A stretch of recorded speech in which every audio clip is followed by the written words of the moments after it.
Hello tout le monde, bienvenue sur notre chaîne ATech pour un autre sujet passionnant. Aujourd'hui, nous allons nous plonger dans le monde de la voiture électrique. Contrairement à la voiture thermique, la voiture électrique fonctionne grâce à une transmission et une batterie électrique. Tout ceci est rechargeable à partir d'un réseau électrique externe. Cette avancée technologique permettra dans un certain sens de diminuer le problème de pollution et du réchauffement climatique au niveau mondial. Mais théoriquement, cela permettra aussi aux détenteurs de cette voiture de faire des économies contrairement à la voiture à combustion. La Mini EV est même devenue la voiture électrique la plus vendue en Chine. Comment tout cela est arrivé? Nous allons le découvrir dans cette vidéo. Avant d'aller plus loin, abonnez-vous à la chaîne et activez les notifications pour ne rien rater de nos prochaines vidéos. C'est parti!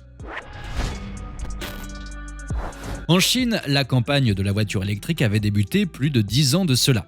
Le but étant de la rendre plus populaire, que ce soit dans son utilité que dans son efficacité. Depuis 2010, l'État chinois offre des allocations pour l'achat des voitures dites écologiques.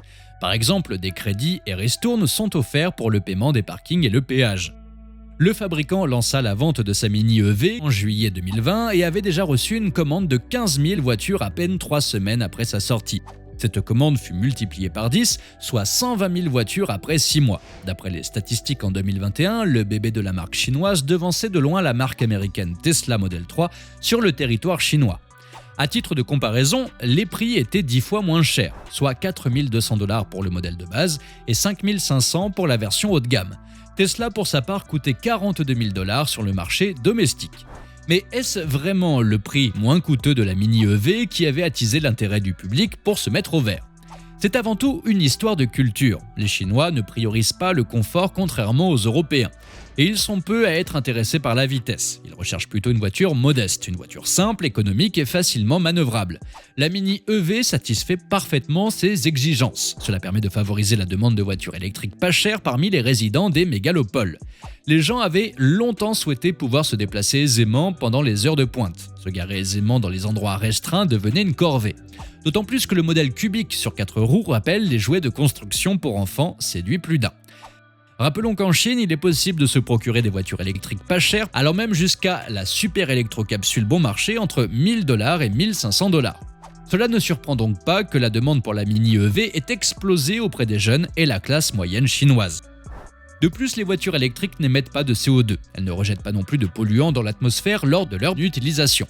Ce qui a un bénéfice immédiat pour la santé publique et la qualité de l'air dans les villes. Les voitures électriques vont aussi aider à faire respecter les accords signés par les pays pour promouvoir le développement durable. Ce dernier vise à réduire l'utilisation d'énergies combustibles comme l'essence et le diesel. Cela limitera grandement le réchauffement climatique. Sur 100 km, la voiture électrique consomme à peu près 6 $ d'électricité, ce qui la rend plus économique comparée à la voiture thermique qui coûte 8 $ pour le même parcours. La voiture électrique est aussi quasi silencieuse sur nos routes, ce qui est un véritable atout pour la quiétude des villes. Mais attention quand même aux piétons qui peuvent ne pas l'entendre arriver.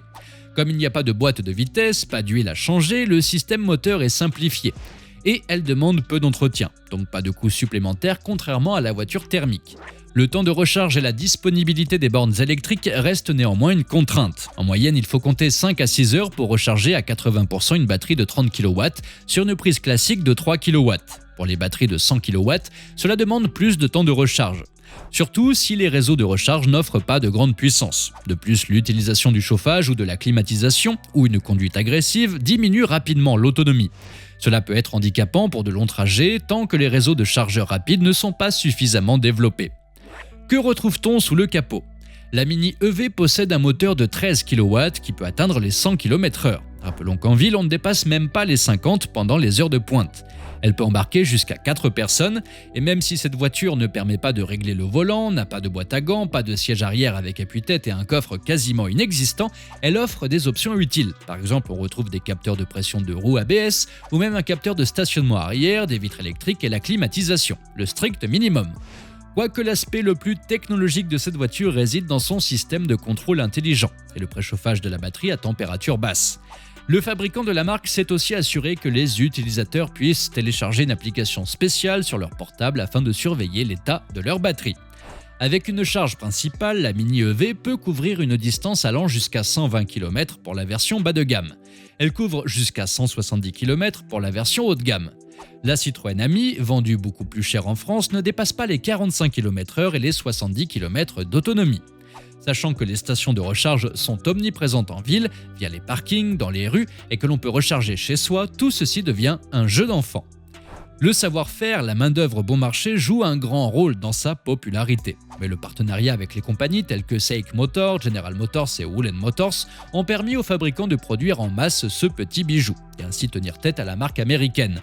Cela n'est pas étonnant que le prix ait baissé compte tenu de matières et matériaux simples utilisés dans sa fabrication.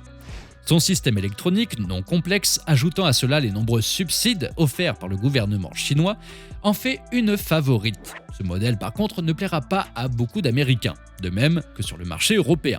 Ces marchés sont un peu plus portés sur le look, le confort et la vitesse. Mais qui sait, un buzz peut tout à fait changer la donne. Connaissez-vous par ailleurs la voiture électrique la moins chère au monde ? Tournant dans les 850 $, soit le prix d'un smartphone haut de gamme, Changli est même en vente sur Alibaba. Elle est produite en Chine par la société qui porte le même nom. Décrite comme une petite voiture démodée, elle ne fait pas encore l'unanimité. Avec un tableau de bord en plastique bon marché et des autocollants à la place des phares anti-brouillard, on comprend mieux. Elle peut quand même atteindre une vitesse de 40 km/h pour une autonomie d'environ 30 km. Vous ne trouverez pas bien sûr de haute technologie auxquelles les autres concepteurs automobiles nous ont habitués. Elle est commercialisée par l'entreprise EIM qui est expert en livraison. L'idée d'importer et de livrer une telle voiture est née sous forme de jeu. EIM a déjà réalisé plusieurs ventes. Et les réservations ne cessent de s'accumuler. Le secret de ce succès ? Pas que le prix en tout cas, car il a aussi augmenté en raison du coût de l'exportation aux États-Unis. C'est un peu plus pour ses dimensions ultra compactes et surtout l'aura curieuse qui s'est créée autour de ce produit. La super compacte chinoise est devenue un objet cool aux États-Unis. Elle s'apparente plus à une voiturette ou une voiture qu'on peut conduire dans les fermes ou à la campagne. Elle est bien sûr interdite sur les routes, car il lui manque encore plusieurs fonctions pour être légalement qualifiée comme une vraie voiture, d'après la Federal Motor Vehicle Safety Standards des États-Unis. Malgré tout cela, ces voitures démontrent bel et bien que les firmes chinoises sont déjà à la conquête du monde EV. Avec leur capacité à produire et satisfaire la demande mondiale, leur nouvelle création et invention technologique. Ça y est les amis, nous arrivons à la fin de notre vidéo. Si vous avez aimé notre sujet du jour, laissez-nous un petit pouce bleu. N'hésitez pas à laisser des commentaires et des suggestions pour notre prochain sujet. Si vous êtes nouveau sur la chaîne, abonnez-vous, activez la cloche de notification pour être parmi les premiers à voir notre prochaine vidéo. Et nous, on vous dit à très bientôt sur ATech.